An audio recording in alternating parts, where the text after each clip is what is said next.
بسم الآب والابن والروح القدس الإله الواحد أمين. أصدقائي صديقاتي سلام. بإذن ربنا سنتأمل خلال فترة الصوم الكبير في طقس ليلة أبو غلمسيس. نحن نؤمن أن السيد المسيح بعد موته الكفاري على الصليب روحه الإنسانية المتحدة باللاهوت نزلت للجحيم، فحررت الذين عاشوا حياة الإيمان وطاعة وصايا ربنا اللي ماتوا على رجاء مجيء المسيح المخلص. والجسد أيضا هو أيضا متحد باللاهوت، لذلك لم يتحلل في القبر ولم يفسد، ولكن بقوة لاهوت السيد المسيح أعاد الروح الإنسانية إلى جسده فقام حيا بقوة لاهوته. ورتبت الكنيسة أن يسهر المؤمنين هذه الليلة متذكرين جهاد الآباء والأنبياء وخلاص الرب لهم. وتتميز ألحان هذه الليلة أن نصفها الأول حزيني والنصف الثاني ثانوي، لتعبر عن إيماننا أنه بسبب خطايانا تألم السيد المسيح ومات عنا، ولكن في نفس الوقت الكنيسة ممتلئة فرحا بالخلاص الذي أتمه مخلصنا الصالح.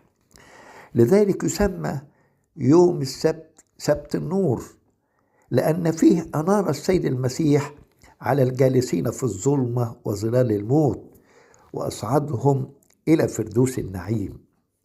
أيضا يسمى سبت الفرح، تعبير عن فرح الذين كانوا في الجحيم وحررهم السيد المسيح. أما هذه الليلة فتسمى ليلة أبو غلمسيس أي الرؤية، لأن في هذه الليلة يقرأ سفر الرؤيا كله، ويقرأ أيضا صلوات الآباء الأولين الذين اختبروا خلاص الله من كل ضيقة، وذلك كان نبوة عن الخلاص الثمين لكل الأرواح. لذلك هذا الخلاص الذي أتمه السيد المسيح كان هو الهدف من هذه النبوات التي نقرأها في هذه الليلة. فهذه القراءات تأكيد على عبور أولاد ربنا الصارخين إليه من الموت إلى الحياة، مثل الثلاثة فتية ودانيال وسوسن العفيفة. أيضا تظهر هذه القراءات كيف عبر الرب شعبه من الهزيمة إلى النصرة، مثل صلاة منسى الملك.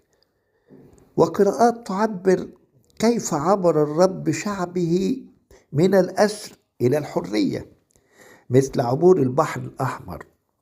وقراءات تظهر كيف عبر الرب شعبه من الظلمة إلى النور ومن الضيقة إلى النجاة، مثل يونان النبي، وكيف عبر الرب بشعبه من الحزن إلى الفرح، مثل حنة أم صمويل وزكريا الكاهن.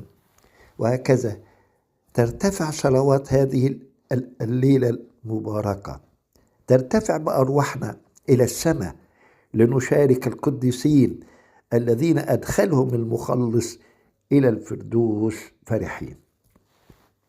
خلاصة الكلام أن تسابيح هذه الليلة تركز على الخلاص الذي أكمله السيد المسيح، وأيضا تركز على أن السيد المسيح هو الله الحي الذي لا يموت، لأنه على الصليب انفصلت الروح الإنسانية عن الجسد، لكن اللاهوت لم ينفصل لا عن جسده ولا عن روحه الإنسانية، إذ السيد المسيح بلاهوته كان حيا.